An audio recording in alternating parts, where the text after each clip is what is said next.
Wherever your focus goes energy flows. हे वाक्य, ही अशी म्हण कुठे ना कुठेतरी ऐकली असेलच तुम्ही. ह्याचा अर्थ काय होतो? जिथे तुमचा फोकस जातोय तिथेच तुमची एनर्जी फ्लो होते. आणि जसं अल्बर्ट आइन्स्टाईनने एक युनिव्हर्सचा हा एक लॉ स्पष्ट केलेला आहे, की जशी तुमची एनर्जी असते तसंच तुम्ही सगळं लाईफमध्ये अट्रॅक्ट करत असता. तर आता आपल्या जिथं एनर्जी कशी क्रिएट होते? आपल्या फोकसवरती. आपण कुठे फोकस करतो? आपल्या लाईफचे 80 to 90% आपला फोकस या गोष्टीकडे असतो, की माझ्या आयुष्यामध्ये आज काय नाही आहे किंवा काय प्रॉब्लेम्स आहेत. माझ्या लाईफमध्ये खूप सारे प्रॉब्लेम्स आहे, माझ्या लाईफमध्ये हे नाहीये, ते नाहीये, अगदीच काही छान चालू नाही आहे. या सगळ्या गोष्टींवरती आपला फोकस हा जास्तीत जास्त असतो. आणि मग आपला फोकस ज्या गोष्टींवरती असणार तीच एनर्जी क्रिएट होणार आणि आपल्या लाईफमध्ये त्याच गोष्टी येत जाणार. म्हणजे जर तुम्ही प्रॉब्लेम्स वरती फोकस करत आहात, सतत त्याचा विचार करत आहात, तर अजून अजून प्रॉब्लेम्स ऍड होत जातात. आणि जर तुम्ही तुमच्या लाईफ मधल्या ब्लेसिंग्स वरती फोकस करत आहात, की किती छान लाईफ आहे माझी, किती सगळ्या गोष्टी अवेलेबल आहेत माझ्याकडे, राईट? खूप साऱ्या गोष्टी कळत न कळत आपल्याकडे खूप साऱ्या गोष्टी अवेलेबल आहेत. सांगायच्या झाल्या तर लिस्ट कमी पडणार. पण एकदा विचारून बघा, जर आजच्या सिच्युएशन मध्ये आपण जिथे आहोत, जसे आहोत, आपल्या आजूबाजूला जीही लोक आहेत, जिथे आपण राहत आहोत ते घर आयदर स्वतःचं असेल किंवा किरायाचं असेल, जिथे तुम्ही काम करताय किंवा जिथनं काही तुमची इन्कम सोर्स आहे, ती जेवायला अन्न मिळत आहे, आपल्याला चालायला फिरायला बघायला पूर्ण ही बॉडी अवेलेबल आहे. एकदा विचार करा, यातलं काहीच नसतं तर हम्म तुम्ही जिथे राहताय ते घर नसतं, जिथे तुम्हाला जॉब आहे किंवा जिथं काही इन्कम होतीये ती नसती, जेवढं तुमचं काही एज्युकेशन झालेलं आहे ते नसतं, तुमचा आजूबाजूला जो परिवार आहे, मित्रमैत्रीण आहेत, आई वडील आहेत, जेही तुमचे आप स्वतःच्या जवळचे लोक आहेत, इवन त्यातलं कोणीच नसतं, तर तुमची लाईफ कशी असली असती?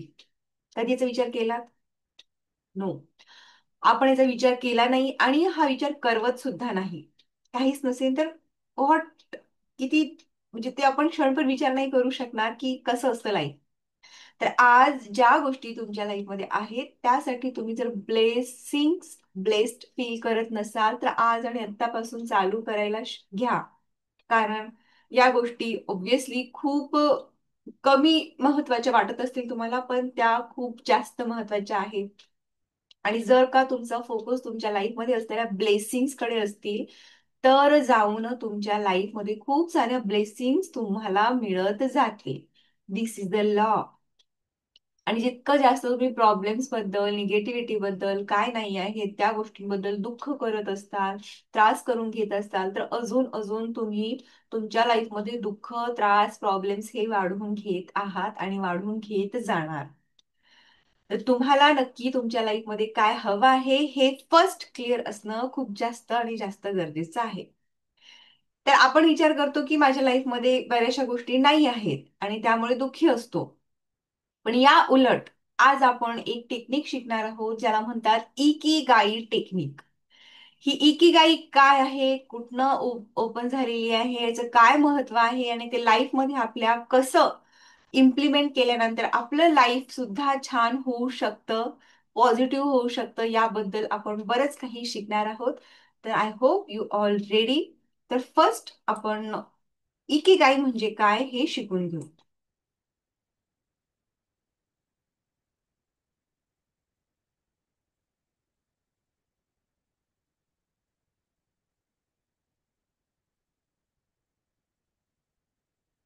ओके. फर्स्ट तर सगळ्यात इकिगाईचा अर्थ स्पष्ट करून घेऊ. इकी म्हणजे काय? इकी मीन्स लाईफ. इकीचा इकिगाई हा एक जॅपॅनीज वर्ड आहे. जशी जॅपॅनीज लँग्वेज आहे आपली, जशी मराठी, हिंदी, इंग्लिश बोलतो, तसं जॅपॅनीजची एक जॅपॅनीज लँग्वेज आहे. त्यामध्ये इकीचा अर्थ होतो सरळ सरळ लाईफ, जीवन, आयुष्य. इट इज इकी. आणि गाई याचा अर्थ की worth. How worthy is your life. तुम्ही त्याला किती व्हॅल्यू देताय किंवा काय वर्क आहे, हा सरळ स्पष्ट तुमचा इकिगाईचा अर्थ आहे. पण इकिगाई आणि जॅपॅनिज टेक्निक याबद्दल आज का डिस्कस करतोय आपण? तर रिसर्च सांगतं, हे मी नाही, रिसर्च सांगतं की आपल्या पूर्ण वर्ल्डमध्ये जिथे सगळ्यात जास्त कालावधी जर कोणी जिवंत राहत असेल किंवा जो एकंदरीत रेशिओ आहे जास्त जीवन जगण्याचा, ह्युमनचं आयुष्य जितकं जास्त असेल तसा रेशिओ जर काढला गेला पूर्ण वर्ल्डमध्ये, तर जास्त जीवन जगणारे लोक जपानमध्ये आढळले जातात. जॅपॅनीज लोकांचं हे आयुष्यमान एकंदरीत सगळ्या वर्ल्ड पेक्षा जास्त जगणाऱ्या लोकांपैकी एक कंट्री ही येतं. जिथे आपला इंडियाचा एक रेशिओ बघितला, ऍव्हरेज बघितलं की आपण 50 ते 60 वर्षांपर्यंतचा हा रेशिओ जातो. जिथे बरेच लोक आज हार्ट अटॅक किंवा बऱ्याचशा गोष्टींमुळे लवकर हे जीवन सोडून जात आहेत. पण तिथेच जॅपॅनीज लोकांनी असं काही तत्व स्वीकारलेलं आहे, तिथल्या कंट्रीमधल्या लोकांनी, वर्ल्ड वाईड रेकॉर्ड आहे तिथला, की तिथे साधारण लोकांचं आयुष्यमान हे 80 ते 86% वयोमानापर्यंत ते जगतात. म्हणजे ऍव्हरेज काढायला गेलं तर 80 ते 85 आहे. म्हणजे 100पेक्षा पण जास्त लोक राहणारे तिथे आहेत. एखाद्या वेळी क्वचितच थोडे कमी याच्यामध्ये. तर हे ऍव्हरेज 80 ते 86, जिथे इंडियाचं आहे 60 ते 65 ऍव्हरेज मध्ये. तर असं आयुष्यमान त्यांना मिळालंय. हे असं का मिळालं आहे? असं काय वेगळं करतात जॅपनीज लोक जे बाकी वर्ल्डमध्ये करत नाहीत किंवा बाकी लोकांना ते मिळालेलं नाही? असं काय वेगळं मिळालेलं आहे जपानला? तर नक्कीच त्याबद्दलच आज आपण बोलणार आहोत. एकतर बऱ्याचशा गोष्टी येतात, पण सगळ्यात मेन गोष्टी असते आपल्याला चांगलं आयुष्य जगण्यासाठी, दीर्घायुष्य लाभण्यासाठी आपण आनंदी असणं हे सगळ्यात महत्वाचं आहे. आपण समाधानी असणं, आपलं मन हे स्ट्रॉंग असणं हे सगळ्यात जास्त इम्पॉर्टंट आहे दीर्घायुष्य लाभण्यासाठी. आणि जर चांगलं आयुष्य असेल तर कुणाला नकोय दीर्घायुष्य?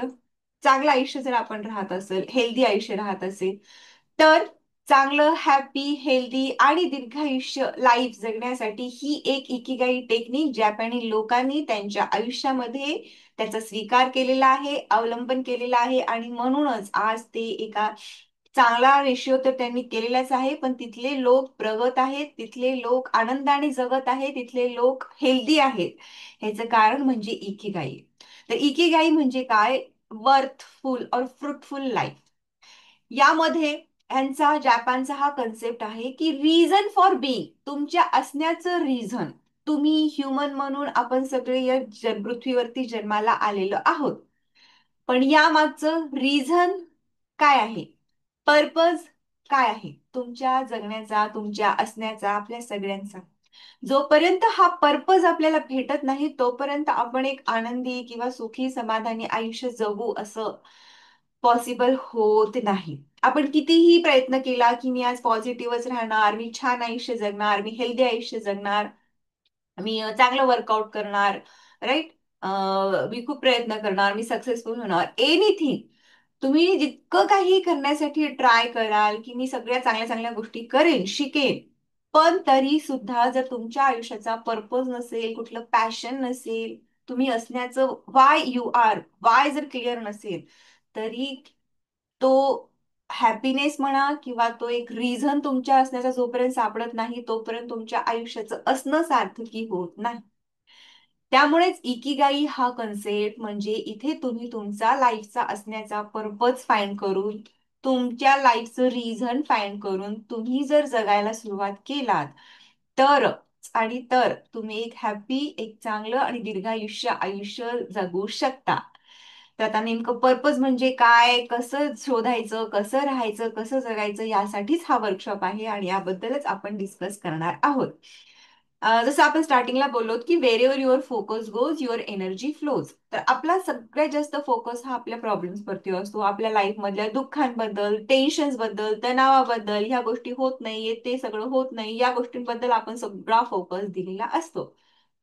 पण या उलट जर आपण आपला फोकस आपल्या पर्पजकडे, आपल्या गोलकडे, आपल्याला काय हवंय, आपल्याला काय आवडतं, ह्या गोष्टींकडे जर बघायला सुरुवात केली तर तुम्हाला नाही वाटणार का की बापरे, मला ही गोष्ट करायला खूप आवडते. एखादी गोष्ट असेल तुम्हाला, कुठली गोष्ट असेल, सिंगिंग असेल, पेंटिंग असेल, तुमचं जे काही हॉबी असेल, एखादी गोष्ट जी तुम्हाला आवडते मनापासून करायला, कुठेतरी फिरायला जाणं असेल, एनिथिंग. जर ती गोष्ट जर तुम्हाला करायला आवडत असेल आणि तुम्ही त्याच्याबद्दल विचार केला तर तुम्हाला छान वाटेल. तुमचे डोक्यातले विचार, ताण तणाव, जो काही स्ट्रेस आहे ते सगळंच दूर होणार. राईट? कारण तुम्ही चांगल्या गोष्टीबद्दल विचार करताय, जी गोष्ट तुम्हाला आवडते त्या गोष्टींबद्दल विचार करत आहात. आणि इमॅजिन करा, जेव्हा तुम्ही या गोष्टींबद्दल विचार करताय, तुम्हाला चांगलं वाटत आहे आणि त्यातच तुम्ही जर काम केलं तर कसं होईल? तुम्हाला छान पण वाटेल, तुमचं मन पण प्रसन्न होईल, तुम्ही त्या आनंदाने काम पण करणार आणि तुमचं लाईफ हे आनंदी तर असणारच, पण ते समृद्ध सुद्धा होईल, फ्रुटफुल होईल, पर्पजफुल होईल. तर ह्याच कन्सेप्टच्या रिलेटेड हा एक इकिगाईचा कन्सेप्ट आज आपण डिस्कस करणार आहोत. तर इकिगाई म्हणजे की जे काही तुम्हाला आवडतं ना, जे काही तुम्हाला आवडतं त्यातच तुमचं पॅशन बनवायचं. जे काही तुम्हाला आवडतं आणि ज्यात तुम्ही चांगले आहात. आता समजा तुम्हाला सिंगिंग आवडत असेल, डान्सिंग आवडत असेल किंवा एखादा कुठलाही पेंटिंग हॉबी आवडत असेल, ट्रॅव्हलिंग सुद्धा असेल, जे काही तुम्हाला आवडतं ते थोडंसं फाइंड करणं हे तुमचं काम आहे. की तुम्हाला काय आवडतं गळ्या रिकाम्या वेळामध्ये बसून मला काय करायला आवडेल, काहीही हॉबीज असू शकतात. पण आता हे तुम्ही पॅशन मध्ये कसं करणार, पॅशन मध्ये कसं त्याला तुम्ही डेव्हलप करणार, म्हणजे तुम्हाला जे आवडतं त्याच्यामध्ये तुम्ही अजून कसे बेहतर होताल, अजून चांगल्या पद्धतीने मी कसं करू शकू या गोष्टीला, यासाठी तुम्ही काही ट्रेनिंग घेतली, काही कोचिंग घेतली किंवा शिकून घेतलं, क्लासेस लावले, सिंगिंग आवडत असेल किंवा म्युझिक प्ले करायला आवडत असेल, त्यामध्ये जर तुम्ही म्युझिकचे क्लासेस ट्रेनिंग घेतली, त्यामध्ये अजून चांगला एक्सपर्ट झालात, व्हॉट यू गुड ऍट, तुम्हाला आवडतं ते आणि त्याच्यामध्ये तुम्ही त्याचं पॅशन बनवतायत, ते आवडीनं करायला लागण्यासाठी तुम्ही ते शिकून घेताय आणि हे जे काही शिकले तुम्ही त्यात तुम्ही प्रोफेशन म्हणून निवड केली. जे काही तुम्ही शिकलात, आता सिंगिंग असेल, जे काही तुम्हाला हॉबी असेल, पेंटिंग असेल, चांगल्यापैकी करायला शिकलात आणि त्याचं तुम्ही प्रोफेशन निवडलं, म्हणजे की जेणेकरून तुमचं जे काही कला असेल, ज्यात तुम्ही चांगले असताल, ज्यात तुम्हाला करायला आवडत असेल, तेच जर तुम्ही प्रोफेशन म्हणून निवडलं तर त्यासाठी तुम्हाला पे सुद्धा करू शकतात. आता तुम्हाला सिंगिंग आवडतं, तुम्ही शिकलात, आता हे प्रोफेशन म्हणून कसं निवडणार तुम्ही? हेच जर सिंगिंग तुम्ही दुसऱ्याला शिकवायला सुरुवात केली किंवा त्याचे क्लासेस घ्यायला सुरुवात केली, आज तुम्ही म्हणत असाल माझ्याकडे खूप सारे रिस्पॉन्सिबिलिटीज आहेत, मी कसं माझ्या हॉबीलाच करत बसू. हॉबीला कम्प्लिटली टाइम देण्यापेक्षा तुम्ही थोडासा तुमचा वेळ, जे काही तुमचं काम असेल, डेली रुटीनचा जॉब असेल, तो वेळ बाजूला करून ज्यात तुमची हॉबी आहे त्यात काही शिकून, त्यात एक्सपर्टाईज करून तुम्ही तुमचं प्रोफेशन म्हणून सुद्धा निवडू शकता.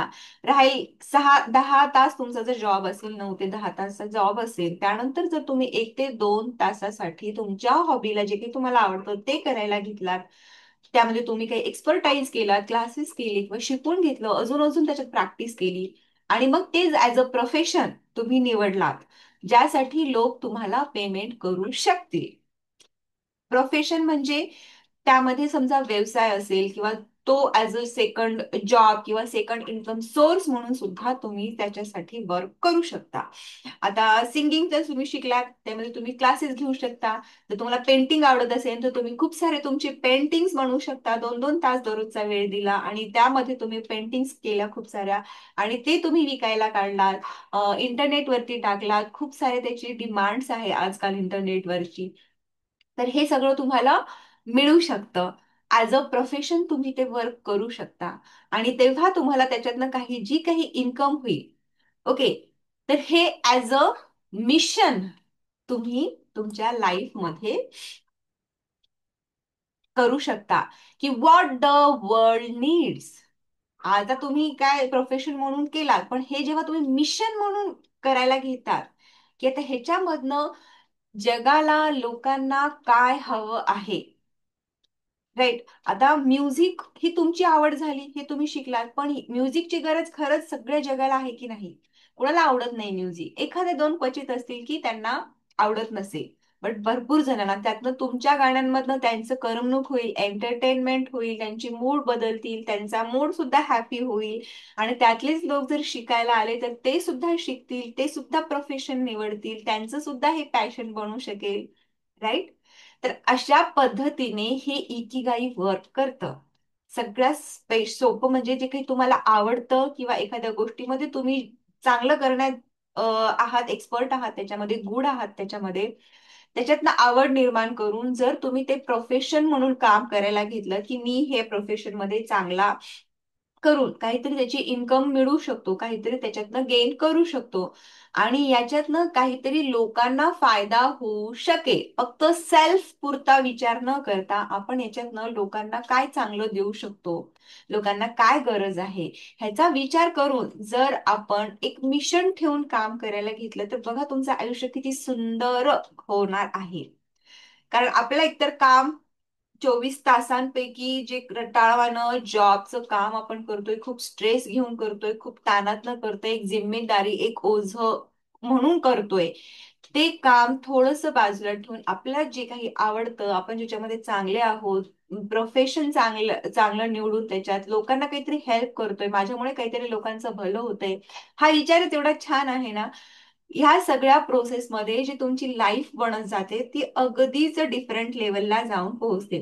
तिथे कशाचाही ताण नाहीये, कशाचाही स्ट्रेस नाहीये. जे तुम्हाला आवडतं ते तुम्ही करताय, जे तुम्ही करताय त्यातनं तुम्हाला इन्कम भेटते, व्हॉट एव्हर, कमी असेल जास्त असेल, बट ती सॅटिस्फॅक्टरी इन्कम असते आणि तुमच्या कामामुळे कुणाला तरी मदत होत आहे. तर ही अँड अर्न हा एक इकिगाई रिलेटेड वर्कशॉप आजचा हाच आहे की तुम्ही स्वतःला हील करणं हे खूप इम्पॉर्टंट आहेच. राईट, स्वतःच्या मनाला हील करणं, जिथे तुम्ही प्रॉब्लेम फेस करत आहात, जिथे तुम्ही दुःख, ताण, तणाव फेस करत आहात, अतिविचार आहे, एन्झायटीज आहे, डिप्रेशन्स आहेत, हे भरपूर मनाचे आजार ज्याला आपण बोलले जातो, हे सगळं फेस करत आहातच. याला हिलिंगची गरज आहेच. हे सगळं तुम्ही स्ट्रेस फ्री राहून, हॅपी राहून, जर हाच मार्ग, हा हिलिंगचा मार्ग जर तुम्ही दुसऱ्यांना, आता कोणाला गरज नाहीये हिलिंगची, कोण मानसिक तणावातनं जात नाहीये, कोणाला तणाव नाहीये, कोणाला ताण नाहीये, सगळ्यांना आहे, खूप जणांना आहे आणि खूप जणांची गरज आहे. जर तुम्ही हे हिलिंग शिकून जर दुसऱ्यांना त्याच्यातनं हेल्प करण्यासाठी पुढे आलात, तुमच्यामुळे जर लोकांचा फायदा होत असेल, तर दिस इज व्हॉट द इकिगाई. तुम्ही स्वतः हील करून तुम्हाला जे आवडतंय ते तुम्ही स्वतः करताय, ते तुम्ही शिकून घेताय, हे तुम्ही ॲज अ प्रोफेशन म्हणून निवडलात, तर ऑब्व्हियसली हिलिंगचे तुम्ही बरेचसे चार्जेस कलेक्ट करू शकता. तुमचं हिलिंग लोकांपर्यंत पोहोचून त्यांना तुम्ही शिकू शिकू शकता किंवा त्यांचा त्रास, ताण, डिप्रेशन जे काही आहे ते कमी करून त्यांची मदत करू शकता. आणि हे तुम्ही तुमच्या जर लाईफचं मिशन ठरवलात की मला एका जरी व्यक्तीला मी हेल्प करू शकलो, त्याला माझ्यामुळे काहीतरी फायदा झाला, मी त्याचं ताण तणाव दुःख थोडस दूर करू शकलो, तर हे एक सॅटिस्फॅक्शन जे असतं ते एकदम डिफरंट लेवलला असतं. आणि हे लाईफ जर तुम्हाला फॉलो करायचं असेल तर हा आजचा वर्कशॉप ठेवलेला आहे. So anyone is interested to learn more about healing and how to earn. So are you ready to live your ikigai? Ikigai तुम्ही तुमच्या लाईफमध्ये इम्प्लिमेंट करण्यासाठी तयार आहात का? जर असाल तर येस, रेडी असं टाईप करायचं आहे. आणि हिलिंग म्हणजे काय, कसं करायचं, आम्हालाच काही माहिती नाही आहे, मग आम्ही कसं करणार? तर जसं मी सांगितलं की तुम्हाला आवडतंय ना, सध्या तुमची गरज आहे ना, तर तुम्ही हे शिकू शकता. There is a so many coaching classes, there is a YouTube, तर तुम्हाला फ्री ऑफ कॉस्ट सुद्धा बऱ्याचशा गोष्टी भेटतात किंवा पेड अगदी छोट्या कमी अमाऊंट मध्ये. आता शिक्षण म्हटलं, कोचिंग म्हटलं की कोणी फ्री देत नाही. तुम्हाला म्युझिक क्लास लावायचा झाला, डान्स क्लास लावायचा झाला, काही कुठलेही क्लास लावायचे झाले, शिक्षणासंबंधित असतील, डिजिटल स्किल संबंधित असतील, तर क्लासेस हे फ्री नसतात. तसंच जर तुम्हाला हिलिंग क्लासेस जर लावायचे असेल तर आय ऑफर दॅट. हे सुद्धा फ्री नाहीये, थोडीफार इन्व्हेस्टमेंट करून तुम्ही हिलिंग शिकू घेऊ शकता. शिकून त्याचा उपयोग हा स्वतःसाठी तर होणारच आहे, प्लस तुम्ही तुमच्या आजूबाजूतील परिवारातील मित्रमंडळीतील आयदर कलिग्स सोबत किंवा इतर ऍज अ कोचिंग प्रोफेशन म्हणून जर पुढे निवडलात तुम्ही, तर हिलिंग तुम्ही शिकू सुद्धा शकता, देऊ सुद्धा शकता. भरपूर प्रमाणात ह्याचं इन्कम तुम्हाला मिळतं आणि दिस इज अ लाईफ. असं नाही की आपण इन्कम म्हणजे काय, हा किती चीप विचार झाला की आपण लोकांकडून पैसे घेतो. तर दिस इज अ लाईफ. तुम्हाला कुठल्याही गोष्टी जर हव्या असतील, तुम्हाला एखादा ब्रश जरी हवा असेल, तर ते पैसे देऊनच घेणार. जो कंपनी बनवतीये, तुमच्या यूज साठीच बनवतीये, आणि जी बनवत आहे तर त्याला काहीतरी मटेरियल लागणार, खर्च लागणार, आणि जेव्हा तुम्ही ते पे करणार तेव्हा त्याचं पे कॉस्ट निघतात. त्यामुळेच कुठलीही सर्व्हिस जेव्हा कोणी ऑफर करतंय, त्याने काहीतरी इन्व्हेस्ट केलेलं असतं, त्याने काहीतरी दिलेलं असतं, तेव्हा जाऊन ती तुम्हाला मिळते, आणि ती तुमची रिक्वायरमेंट असेल तर तुम्ही ते विकत घेता, आणि तिथून हा सर्व्हिस बिझनेस किंवा आपण सर्व्हिस जे पॅशन म्हणून पुढे जातो, त्या पद्धतीने तुम्ही सुद्धा ऍज अ पॅशन म्हणून तुमचं काम हे सुरू ठेवू शकता. So this is the Ikigai. आता जर तुम्हाला वाटत असेल की आपण सुद्धा असं हिलिंग करावं, हिलिंग शिकावं, आणि याच्यातनं आपल्या लाईफमध्ये पर्पज फाइंड करून एक पॅशन आणि एक मिशन ठेवावं, तुम्ही माझ्यासोबत करू शकता. तर हू आय एम, मी कोण आहे, जर असं तुम्हाला वाटत असेल की बाबा मी हे कोण आहे आणि काय करत आहे, so simply my name is Sheela घाडगे. ज्यांना माहिती आहे किंवा नाही आहे त्यांसाठी, मी एक 7 वर्ष मुलाची आई सुद्धा आहे. मी गेल्या 10 वर्षांपासून बँकिंग इंडस्ट्रीमध्ये स्वतः जॉब करत आहे. सोबतच मी एक पॅशनेट टीचर आहे. माझ्या लाईफमध्ये काही असे इन्सिडेंट्स होऊन गेले जिथे मी हिलिंग, माइंडफुलनेस, रेकी या कन्सेप्टशी जुडल्या गेले, ज्याचा उपयोग मला माझ्या लाईफमध्ये खूप जास्त प्रमाणात झालेला आहे. मग हा शिकण्याचा प्रवास सुरू झाला टू कोचिंग. मी कोचिंगचे क्लासेस घेतलेले, सर्टिफिकेशन घेतलेले. नाव I am reiki grand master and healer. Mindfulness life कोचिंगचं सर्टिफिकेट घेतलेलं आहे. माइंडफुलनेस काय आहे, कसं आहे, सगळं मी शिकले स्वतः, दॅट इज सर्टिफाईड, आणि मी स्वतः शिकवते. आणि तसंच मी होपोनोपोनो, EFT ह्या वेगळ्या हिलिंगच्या टेक्निक्स आहेत ज्याची मी प्रॅक्टिस करते. सोबतच मी एक ऑथर सुद्धा आहे. आणि आता सध्या मी मिशनवरती आहे. जसं इकिगाई बद्दल मी सांगितलं की एक मिशन ठेवून, एक पॅशन ठेवून जर तुम्ही तुमचं लाईफ सुरुवात केली तर लाईफ खूप इझी, खूप हॅपी आणि फ्रुटफुल असं होतं. तसंच एक मिशन सुद्धा मी घेऊन आलेली आहे की प्रत्येक मराठी माणसाला हिलिंगचा किंवा हॅपी लाईफ जगण्याचा मार्ग दाखवायचा. जिथे एक इंडिव्हिज्युअल हॅपी असेल तर तो तुमच्या फॅमिलीला हॅपी ठेवू शकतो, हॅपी करतो. This is the power of energy, energy healing. आणि पूर्ण जर फॅमिली हॅपी असेल, हिल्ड असेल, तर तुम्ही एक सोसायटी, हॅपी सोसायटी क्रिएट करू शकता. तर या मिशन सोबत मी हे काम करत आहे, आणि I hope you all are with me in to this mission. So this is all about me. आणि आता आपण वळूया की हिलिंग म्हणजे नक्की काय आहे, कसं असतं, काय करायचं असतं याबद्दल. सो टिल नाव क्लिअर, सगळ्यांना क्लिअर आहे की व्हॉट इज इकिगाई, राईट? तर आता आपण पाहतोय हिलिंग. हिलिंग म्हणजे काय? एखादा ऍक्सिडेंट झाला, कोणाला काही लागलं, दुखापत झाली, हॉस्पिटलाइज असेल, तर आपण काय म्हणतो की तो आजारी आहे, किंवा त्याचं ऑपरेशन झालेले, किंवा त्याला भरपूर लागलेलं आहे आणि त्याला हिलिंगसाठी थोडासा वेळ लागतो. Healing is a process. म्हणजे जी काही दुखापत झालेली आहे तिथनं त्याला रिकवर होण्यासाठी, चांगलं होण्यासाठी काही कालावधी लागतो. त्याला आजारातनं बरं होण्यासाठी. That is what the healing, की तो हील होत आहे. So this is what healing. आता ही झाली दुखापतीची, फिजिकल इंजुरीची, किंवा त्याला जो काही आजार झालेला आहे त्यातनं तो रिकवर होत आहे, बरा होत आहे. तसंच मनाचं सुद्धा हिलिंग असतं.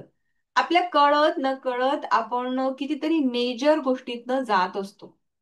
जसं डिप्रेशन, राईट, स्ट्रेस, अँझायटी, दररोजचा थकवा, निगेटिव्ह पॅटर्न्स, असे मानसिक बरेचसे आजार आपण फॉलो करत असतो. बरेचसे पॅटर्न्स बनलेले असतात आपल्या मनाचे, जिथे आपण बऱ्याच निगेटिव्हिटीतून जातोय किंवा ताणातनं जातोय, स्ट्रेस मधून जात आहोत. तर या मानसिक, जस्ट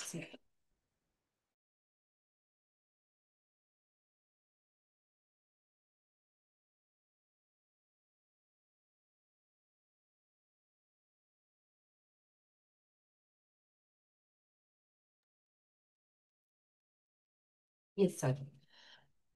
तर तसंच मनाचं सुद्धा आहे. आपण या बऱ्याच मानसिक आजारातनं जात असतो, बट हेच की लक्ष देत नाही. कारण एखाद्या वेळेस फिजिकली आपल्याला काही इंजुरी झाली, समजा किचनमध्ये काम करता करता चाकू लागला आणि पोटाला लागलं, तर आपण म्हणतो का की ठीक आहे, रक्त सांडते, लागले ते लागू द्या, तसंच राहू द्या, मी काही माझं जे काम आहे ते मला पटपट करायचं आहे आणि ते करूनच मी मोकळं होणार, असं कोणी म्हणतं का? नाही.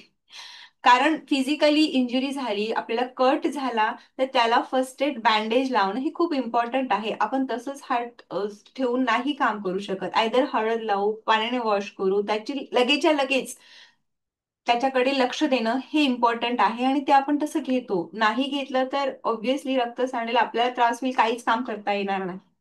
फिजिकल इंजुरी बद्दल झालं. पण मनाचं काय? कोणी काही बोललं, कुठे काही त्रास झाला, कोणी काही आपल्याला रागवलं, राईट, कुणासोबत भांडण झाले, तर मनावर इतकं ताण येऊन जातो, इतकं ओझं वाटतं. त्यासाठी फर्स्ट एड बँड काही करतो का आपण?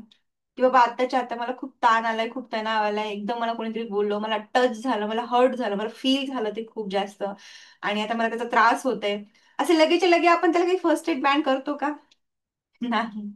आणि ते दुःख कितीतरी दिवस, कितीतरी वर्ष, वर्षानुवर्ष आपल्या मनामध्ये साचून राहतात, राईट. आणि ह्या साचलेल्या दुःखातला, जिथं आपण खूप दुःख, ताण तणाव घेऊन चालत असतो, हे तसेच साचत जातात. जेव्हा आपण त्याला फर्स्ट एड बँड नाही करत किंवा त्याच्यावरती काहीच उपाय नाही करत, तर असेच साचत साचत आपल्या मनातील दुःख हे एवढे जास्त होतात की नंतर वेळ येते ते अगदी फिजिकल सिम्पटम्स पर्यंत, आणि मेजर रोल्स घेऊन येतात. हार्ट अटॅक सारख्या बिमारी, शुगर सारख्या बिमारी, राईट, बीपी सारख्या बिमारी, कॅन्सर, इव्हन कॅन्सर सारख्या बिमाऱ्या का होतात? या मनातील ताणामुळे. इथे आपण प्रत्येक गोष्ट, प्रत्येक निगेटिव्ह इमोशन, प्रत्येक निगेटिव्ह झालेल्या इन्सिडंट्स ह्या मनात साचून ठेवतो.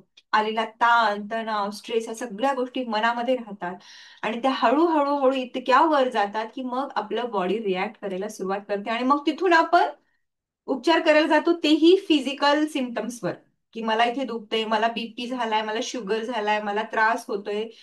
ओके. त्यावेळी आपण फक्त आणि त्या फिजिकल लेवललाच क्युअर करण्यासाठी पुढे जातो. What about your mental emotions? तुमच्या मानसिकतेचं काय? ते जसे आहेत तसेच आहे.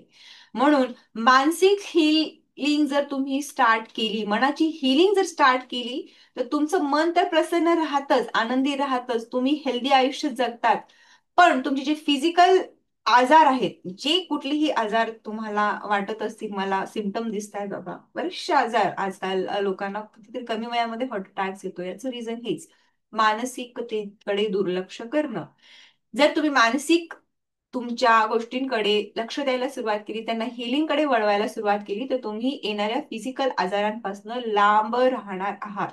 कुठलेही फिजिकल आजार होणार नाही, दिस इज फॉर शुअर. जर तुम्ही आत्ता कोणत्या फिजिकल आजारांना जात असाल, तर मानसिक आरोग्याकडे लक्ष द्यायला सुरुवात करा. तुमचे फिजिकल आजार सुद्धा कमी होताना तुम्ही पाहू शकता. आणि जेव्हा मन प्रसन्न असेल, तर जसं मी आता तुम्हाला सांगितलं, इकिगाई थ्रू तुमचं मन प्रसन्न सुद्धा राहणार आहे, आणि तुम्ही एक चांगलं सक्सेसफुल असं लाईफ सुद्धा अनुभवू शकता. कारण सक्सेसचं नाव दुसरं आहे सर्व्हिस. जर तुम्ही सर्व्हिस देताल, तुमच्यामुळे लोकांना काही मदत होत असेल, हेल्प होत असेल, तर तिथे तुम्हाला सक्सेस हे मिळणारच. सो हे झालं तुमचं इकिगाई कन्सेप्ट. आणि आता आपल्याला जाणून घ्यायचं आहे, जे हिलिंग आपली रिक्वायर्ड आहे, तर ती हिलिंग कशी करू शकणार आपण, आणि पुढे जाऊन त्याचं रूपांतर अर्निंग मध्ये कसं होणार आहे. एक 5 मिनिटाचा ब्रेक घेत आहोत आपण. 5 मिनिटात थोडंसं पाणी वगैरे पिऊन घ्या. इकिगाई कन्सेप्ट जो तुम्ही लिहून काढलेला आहे त्याबद्दल थोडंसं वाचा, पहा, आणि काही क्वेश्चन्स असतील तर पुढच्या एक 5 मिनिटामध्ये भेटू, तेव्हा तुम्ही मला विचारू शकता. सो आत्ता वाजलेले आहेत 7:35. 35 ला डॉट आपण परत या सेशनला जॉईन करायचं आहे.